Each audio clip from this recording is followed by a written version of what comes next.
Good morning students. आज एक बहुत इंपॉर्टेंट टॉपिक हम डिस्कस करने जा रहे हैं 11th अकाउंट्स का अकाउंटिंग इक्वेशन। ये अकाउंटिंग इक्वेशन है क्या और कैसे इसके क्वेश्चंस न्यूमेरिकल सॉल्व किए जाते हैं, इस पर हम डिस्कस करेंगे। अकाउंटिंग इक्वेशन ये दिखाती है कि सारी एसेट्स और सारी लायबिलिटीज फर्म की बराबर होती है। और assets are equals to liabilities. और ये किस पर बेस्ड है? ये अकाउंट्स के ड्यूअल एस्पेक्ट प्रिंसिपल बेस्ड है। ड्यूअल एस्पेक्ट प्रिंसिपल क्या कहता है? ड्यूअल एस्पेक्ट प्रिंसिपल कहता है कि जब भी कोई ट्रांजैक्शन होती है बिजनेस में, तो जितना अमाउंट डेबिट होता है उतना ही अमाउंट क्रेडिट होता है। हर ट्रांजैक्शन दो अकाउंट्स को इफेक्ट करती है। जितना एक अकाउंट को डेबिट किया जाता है, दूसरे अकाउंट को क्रेडिट किया जाता है। एंड जितनी अमाउंट डेबिट होती है उतनी अमाउंट क्रेडिट होती है। Each and every transaction affect two account. और एसेट्स जितने भी होते हैं वो डेबिट बैलेंस होते हैं, और लायबिलिटीज जितने भी होती हैं वो क्रेडिट बैलेंस होती हैं। इसलिए एसेट्स इक्वल्स टू लायबिलिटीज। अब लायबिलिटीज इंटरनल भी होती है, एक्सटर्नल भी होते हैं। जो कैपिटल है उसे बिजनेस इंटरनल लायबिलिटी मानता है, क्योंकि accounts are prepare from the point of view of business, not businessman. Business के पॉइंट ऑफ व्यू से अकाउंट्स प्रिपेयर होते हैं, और बिजनेस ये मानता है कि जो ओनर ने कैपिटल डाली है वो बिजनेस के लिए लायबिलिटी है।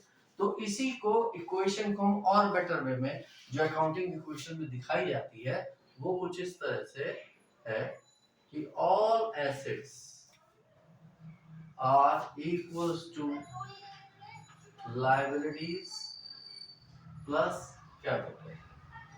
ये टोटल लायबिलिटी, ये लायबिलिटीज को दो पार्ट हो गए, एक एक्सटर्नल लायबिलिटी और एक हो गई इंटरनल लायबिलिटी। इंटरनल लायबिलिटी हो गई कैपिटल, एक्सटर्नल लायबिलिटीज लायबिलिटीज है, जिसमें बीपी हो सकते हैं, क्रेडिटर्स हो सकते हैं, बैंक लोन हो सकता है, कुछ भी हो सकता है।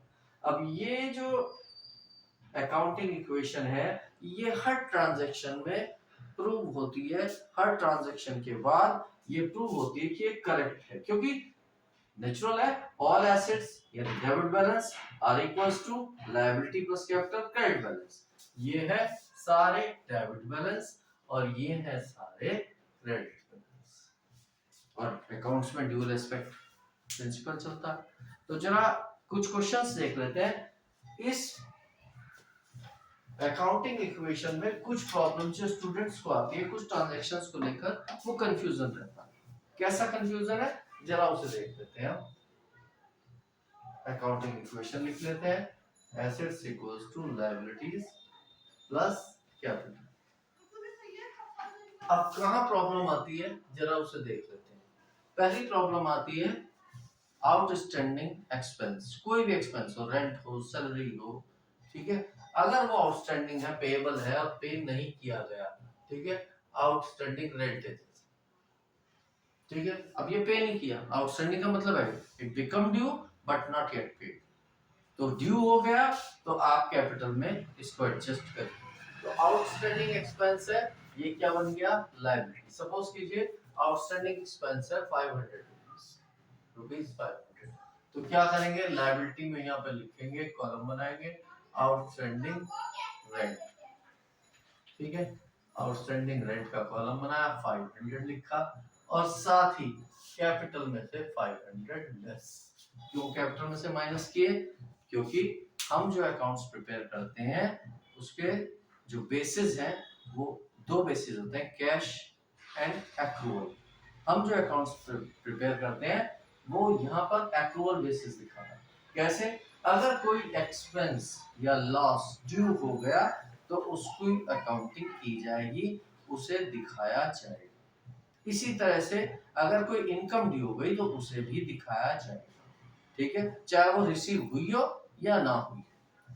If a expense is due, whether it is paid or not, it will be shown in the books of accounts, and any income, whether it is received or not, that will also be shown in the books of accounts। ये बात ध्यान रखिए। तो ये हो गया आपका outstanding expense के लिए, ठीक है। दूसरा हो गया प्रीपेड एक्सपेंस। अगर ये ही प्रीपेड, अच्छा यहाँ ये दिख भी जाता है आपको, देखिए यही क्वेश्चन में दिख रहा है कि इधर की साइड तो जीरो इफेक्ट है, इधर भी जीरो हो गया, 500 प्लस एंड 500 माइनस, तो जीरो इफेक्ट हो गया, दोनों साइड इक्वल हो गए। मान लीजिए ये प्रीपेड रेंट है, ठीक है, 750 का प्रीपेड रेंट, एडवांस पहले पे कर दिया, it is paid in advance. तो यहाँ क्या होगा, प्रीपेड में कोई भी एक्सपेंस प्रीपेड होता है, ठीक है, तो पहले तो आपके कैश में से माइनस, ठीक है, तो माइनस हो जाएगा, पैसा गया ना। हमेशा देखना है अकाउंटिंग क्वेश्चन करते वक्त कि मैं बिजनेसमैन हूँ, ठीक है, मेरे पर इसका क्या इफेक्ट पड़ रहा है। हमने प्रीपेड किया, टाइम से पहले पेमेंट कर दी, ठीक है, तो प्रीपेड किया तो 750 कैश में से माइनस।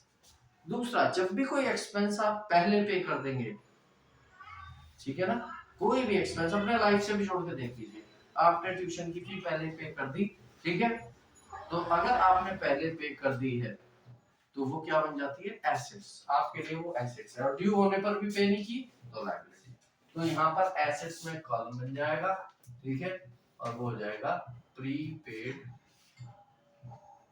रेंट, ठीक है, यहाँ पर 750 प्लस, और इसका कोई भी इफेक्ट लायबिलिटी में या कैपिटल में नहीं होता।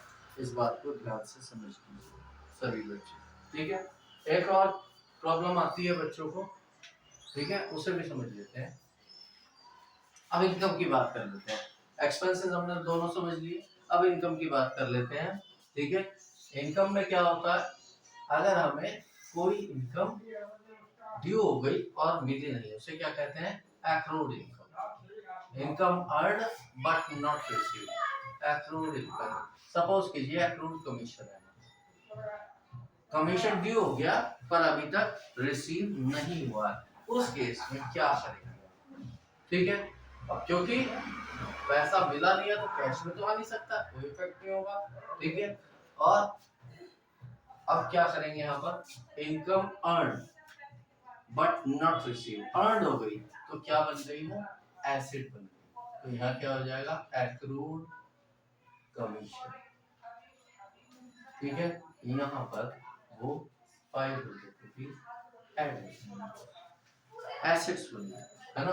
और साथ ही क्योंकि वो ड्यू हो गई है, और ड्यू इनकम हो जाए वो भी शो की जाती है कैपिटल में, प्लस की जाती है, और अगर एक्सपेंस ड्यू हो जाए तो माइनस किया जाता है। तो यहाँ पर 500 रुपीज कमीशन ऐड किया जाएगा, देखिए दोनों साइड इक्वल्स टू के, इधर 500 प्लस 500 प्लस इधर, दोनों साइड आप देख सकते हैं सेम इफेक्ट हो रहा है, यानी हमारी अकाउंटिंग क्वेश्चन सही है। इसके बाद एक और पॉइंट बहुत इंपॉर्टेंट है, वो है income received in advance, income time से पहले मिल गई, बिफोर, ठीक है। सपोज कीजिए हमारे को कमीशन मिल गया बिफोर टाइम, कमीशन रिसीव्ड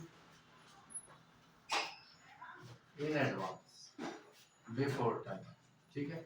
अब मिला है तो कैश के रूप में मिला, तो कैश में प्लस, सपोज कीजिए 100 रुपीज है, और क्योंकि वो ड्यू हो गया है, और ड्यू हो गया है तो कहाँ दिखाया जाएगा, एज आई टोल्ड यू, अगर लॉसेस या एक्सपेंस ड्यू हो जाए वो भी कैपिटल में हम अकाउंटिंग करते हैं, माइनस करते हैं, और अगर इनकम ड्यू हो जाए और चाहे वो मिले या ना मिले, अब यहाँ पर कमीशन रिसीव्ड इन एडवांस मिल गया लेकिन ड्यू नहीं हुआ, सॉरी, मिल गया पर ड्यू नहीं हुआ, एडवांस में मिला, तो कैपिटल में वो एडजस्ट नहीं किया जाएगा, और कोई भी चीज एडवांस में इनकम मिल जाती है तो इट बिकम लायबिलिटी, ठीक है। तो यहाँ पर क्या होगा, एक लायबिलिटी ऐड हो जाएगी, लायबिलिटी में क्या, एडवांस कमीशन, ठीक है, और यहाँ पर प्लस हो जाएंगे 100, दोनों साइड इक्वल इफेक्ट है। इसको कैपिटल में क्यों नहीं किया गया, क्योंकि ये ड्यू नहीं हुआ, ये बहुत इंपॉर्टेंट है, चारों के चारों आपको ये जरूर आने चाहिए, आपको यही अकाउंटिंग इक्वेशन में आपको प्रॉब्लम क्रिएट करता है।